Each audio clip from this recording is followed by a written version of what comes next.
The Getting of Wisdom by Handel Richardson. Chapter 14. My cousin Bob's awfully gone on you. Laura gaped at Tilly in crimson disbelief. But I've never spoken to him. Doesn't count. He's seen you in church. Go on, you're stuffing. Word of honor, and I've promised him to ask Aunt if I can bring you with me to lunch next Saturday. Laura looked forward to this day with mixed feelings. She was flattered at being invited to the big house in town where Tilly's relatives lived, but she felt embarrassed at the prospect, and she had not the least idea what a boy who was gone on you would expect you to be or to do. Bob was a beautiful youth of 17, tall, dark, and slender, with milk-white teeth and Spanish eyes, and Laura's mouth dried up when she thought of perhaps having to be sprightly or coquettish with him. On the eventful morning, Tilly came to her room while she was dressing, and eyed her critically. "Oh, I say, don't put on that brown hat, for mercy's sake. Bob can't stand brown." But the brown was Laura's best, and she demurred.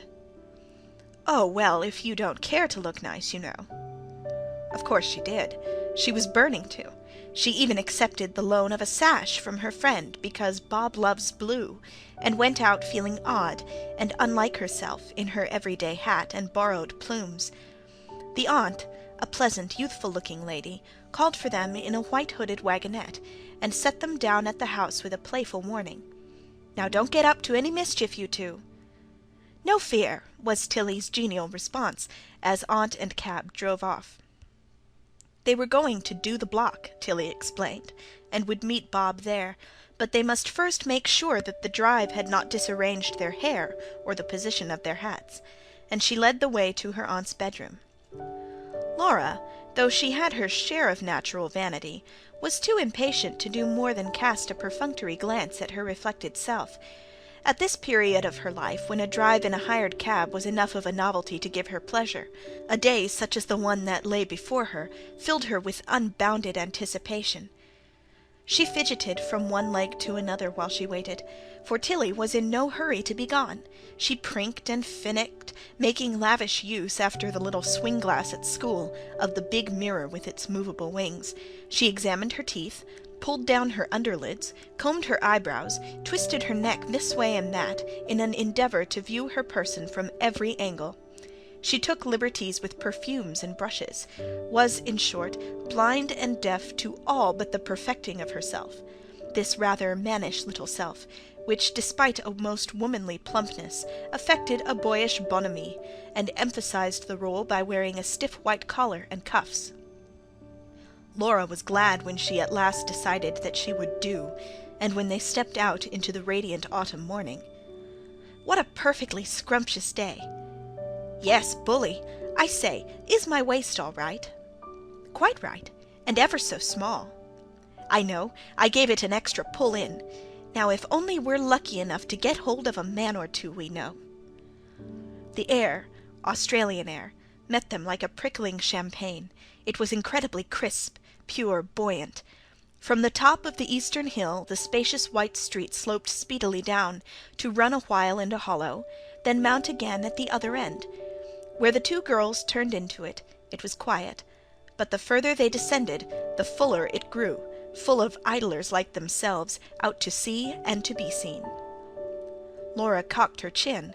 She had not had a like sense of freedom since being at school. And besides, was not a boy, a handsome boy, waiting for her and expecting her? This was the clue of the day, the end for which everything was making. Yet of such stuff was Laura that she would have felt relieved could the present moment have been spun out indefinitely. The state of suspense was very pleasant to her. As for Tilly, that young lady was swinging the shoulders atop of the little waist in a somewhat provocative fashion, only too conscious of the grey-blueness of her fine eyes and the modish cut of her clothes. She had a knack which seemed to Laura both desirable and unattainable, that of appearing to be engrossed in glib chat with her companion, while in reality she did not hear a word Laura said, and ogled everyone who passed out of the tail of her eye. They reached the block, that strip of Collins Street which forms the fashionable promenade. Here the road was full of cabs and carriages, and there was a great crowd on the pavement. The girls progressed but slowly. People were meeting their friends, shopping, changing books at the library, eating ices at the confectioner's, fruit at the big fruit shop round the corner. There were a large number of high-collared young dudes, some Trinity and Ormond men with coloured hatbands, ladies with little parcels dangling from their wrists, and countless schoolgirls like themselves. Tilly grew momentarily livelier. Her big eyes pounced, hawk-like, on every face she met, and her words to Laura became more disjointed than before. Finally, her efforts were crowned with success. She managed, by dint of glance and smile combined, to unhook a youth of her acquaintance from a group at a doorway, and to attach him to herself. In high good humour, now that her aim was accomplished, she set about the real business of the morning, that of promenading up and down. She had no longer even a feigned interest left for Laura, and the latter walked beside the couple a lame and unnecessary third. Though she kept a keen watch for Bob, she could not discover him, and her time was spent for the most part in dodging people, and in catching up with her companions, for it was difficult to walk three abreast in the crowd. Then she saw him, and with what an unpleasant shock! If only Tilly did not see him too! But no such luck was hers. "Look out, there's Bob!" nudged Tilly almost at once. Alas, there was no question of his waiting longingly for her to appear. He was walking with two ladies, and laughing and talking. He raised his hat to his cousin and her friend, but did not disengage himself, and passing them by, disappeared in the throng. Behind her hand, Tilly buzzed. "One of those Woodwards is awfully sweet on him. I bet he can't get loose." This was a drop of comfort, but as at the next encounter he still did not offer to join them, could it indeed be expected that he would prefer her company to that of the pretty, grown-up girls he was with, as he again sidled past? Tilly, who had given him one of her most vivacious sparkles, turned and shot a glance at Laura's face. "For pity's sake, look a little more amiable, or he won't come at all." Laura felt more like crying. Her sunshine was intercepted, her good spirits were quenched. Had she had her will, she would have turned tail and gone straight back to school. She had not wanted Bob, had never asked him to be gone on her, and if she now had to fish for him into the bargain... However, there was no help for it. The thing had to be gone through with, and since Tilly seemed disposed to lay the blame of his lukewarmness at her door, Laura glued her mouth, the next time Bob hove into sight, into a feeble smile. Soon afterwards he came up to them. His cousin had an arch greeting in readiness. "Well, you've been doing a pretty mash, you have," she cried, and jogged him with her elbow. "No wonder you'd no eyes for poor us. What price Miss Woodward's gloves this morning?" At which Bob laughed, looked sly, and tapped his breast-pocket. It was time to be moving homewards. Tilly and her beau led the way. "For we know you two would rather be alone. Now, Bob, not too many sheep's eyes, please." Bob smiled, and let fly a wicked glance at Laura from under his dark lashes. Dropping behind, they began to mount the hill. Now was the moment, felt Laura, to say something very witty, or pert, or clever, and a little pulse in her throat beat hard as she furiously racked her brains. Oh, for just a morsel of Tilly's loose-tonguedness! One after the other she considered and dismissed, the pleasant coolness of the morning, the crowded condition of the street, even the fact of the next day being Sunday, ears and cheeks on fire meanwhile at her own slow-wittedness. And Bob smiled. She almost hated him for that smile. It was so assured, and withal so disturbing. Seen close at hand, his teeth were whiter, his eyes browner than she had believed. His upper lip, too, was quite dark, and he fingered it incessantly as he waited for her to make the onslaught. But he waited in vain, and when they had walked a whole street-block in this mute fashion, it was he who broke the silence. "Ripping girls, those Woodwards," he said, and seemed to be remembering their charms. "Yes, they looked very nice," said Laura in a small voice, and was extremely conscious of her own 13 years. "Simply stunning, though May's so slender. May is the pretty one, and has such a jolly figure. I believe I could span her waist with my 2 hands. Her service is just AI, at tennis, I mean." "Is it really?" said Laura wanly, and felt unutterably depressed at the turn the conversation was taking. Her own waist was coarse, her knowledge of tennis of the slightest. "Rather!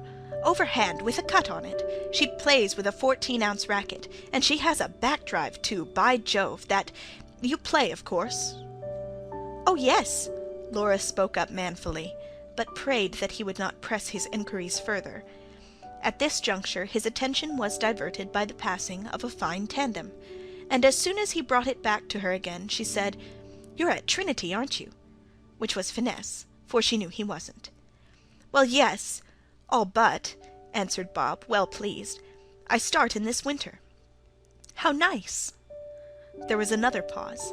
Then she blurted out, "We church girls always wear Trinity colours at the boat race." She hoped from her heart this might lead him to say that he would look out for her there, but he did nothing of the kind. His answer was to the effect that this year they jolly well expected to knock Ormond into a cocked hat. Lunch threatened to be formidable. To begin with, Laura, whose natural easy frankness had by this time all but been successfully educated out of her, Laura was never shyer with strangers than at a meal, where every word you said could be listened to by a table full of people. Then, too, her vis-a-vis was a small sharp child of 5 or 6, called Thumbby, or Thumbkin, who only removed her bead-like eyes from Laura's face to be saucy to her father. And what was worse, the uncle turned out to be a type that struck instant terror into Laura, a full-fledged male tease. He was besides very hairy of face, and preternaturally solemn. No sooner had he drawn in his chair to the table than he began. Lifting his head and thrusting out his chin, he sniffed the air in all directions with a moving nose, just as a cat does. Everyone looked at him in surprise. Tilly, who sat next to him, went pink. "What is it, dear?" his wife at last inquired in a gentle voice, for it was evident that he was not going to stop till asked why he did it. "Most extraordinary smell," he replied. "Mother, do you know, I could take my apple davy someone has been using my scent." "Nonsense, Tom." "Silly, Pa," said the little girl. Ramming his knuckles into his eyes, he pretended to cry at his daughter's rebuke, then bore down on Laura. "Do you know, Miss Rambotham," he made as if he could not get her name out, "do you know that I am a great man for scent?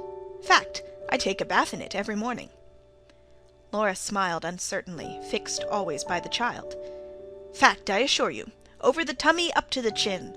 Now who's been at it? For it's my opinion I shan't have enough left to shampoo my eyebrows. Bob, is it you?" "Don't be an ass, Potter."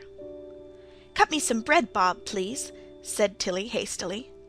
"Most extraordinary thing," persisted the uncle. Or, "Good Lord, Mother, can it be my monthly attack of DTs beginning already? They're not due, you know, till next week, Monday, 5 o'clock. "Dear, don't be so silly. Besides, it's my scent, not yours, and anyone is welcome to it." "Well, well, let's call in the cats. By the way, Miss Rambotham, are you aware that this son of mine is a professed lady-killer?" Laura and Bob went different shades of crimson. "Why has she got so red?" the child asked her mother in an audible whisper.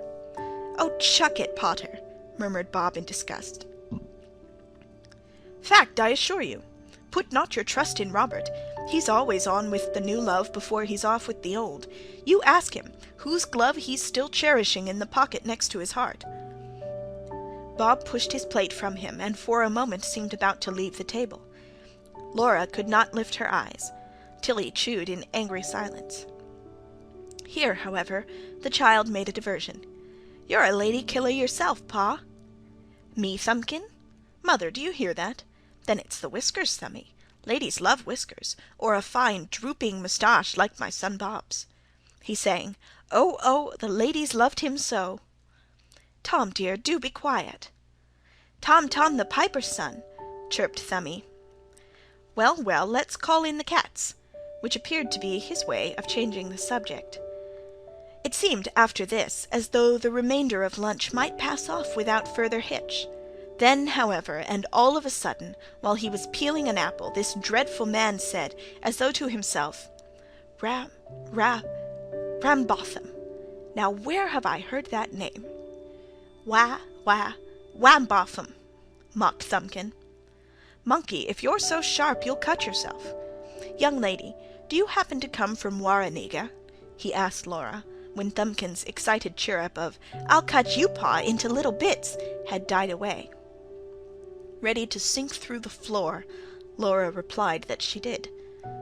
Then I have the pleasure of knowing your mother. Tall, dark woman, isn't she? Under the table, Laura locked the palms of her hands and stemmed her feet against the floor. Was here, now, before them all, and Bob in particular, the shameful secret of the embroidery to come to light? She could hardly force her lips to frame an answer. Her confusion was too patent to be overlooked. Above her lowered head, signs passed between husband and wife, and soon afterwards the family rose from the table. But Tilly was so obviously sulky that the tease could not let her escape him thus. He cried, For God's sake, Tilly, stand still. What on earth have you got on your back?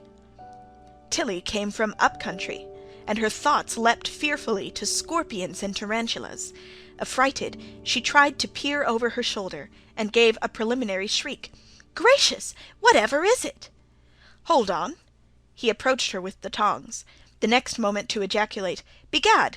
It's not a growth, it's a bustle. And as he spoke, he tweaked the place where a bustle used to be worn. Even Bob had to join in the ensuing boo-hoo, which went on and on till Laura thought the uncle would fall down in a fit. Then, for the third time, he invited those present to join him in summoning the cats, murmured something about humping his Bluey, and went out into the hall, where they heard him swinging Summy round the world. It was all the aunt could do to mollify Tilly, who was enraged to the point of tears. I've never worn a bustle in my life. Uncle's a perfect fool. I've never met such a fool as he is. Still boiling, she disappeared to nurse her ruffled temper in private, and she remained absent from the room for over half an hour.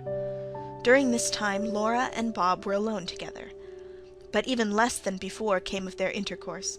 Bob, still smarting from his father's banter, was inclined to be standoffish, as though afraid Laura might take liberties with him after having been made to look so small.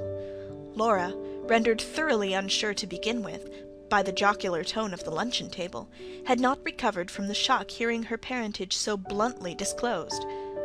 And since at this time her idea of the art of conversation was to make jerky little remarks which led nowhere, or to put still more jerky questions, Bob was soon stifling yawns, and not with the best success. He infected Laura, and there the two of them sat, doing their best to appear unconscious of the terrible spasms which every few seconds distorted their faces. At last Bob could stand it no longer, and bolted from the room. Laura was alone, and seemed to be forgotten. The minutes ticked by, and no one came, or no one but a little grey kitten, which arrived as if from nowhere, with a hop and a skip. She coaxed the creature to her lap, where it joined head to tail and went to sleep, and there she sat, in the gloomy, overfilled drawing-room, and stroked the kitten, which neither cracked stupid jokes, nor required her to strain her wits to make conversation. When at length Tilly came back, she expressed a rather acid surprise at Bob's absence, and went to look for him. Laura heard them whispering and laughing in the passage. On their return to the drawing-room, it had been decided that the three of them should go for a walk.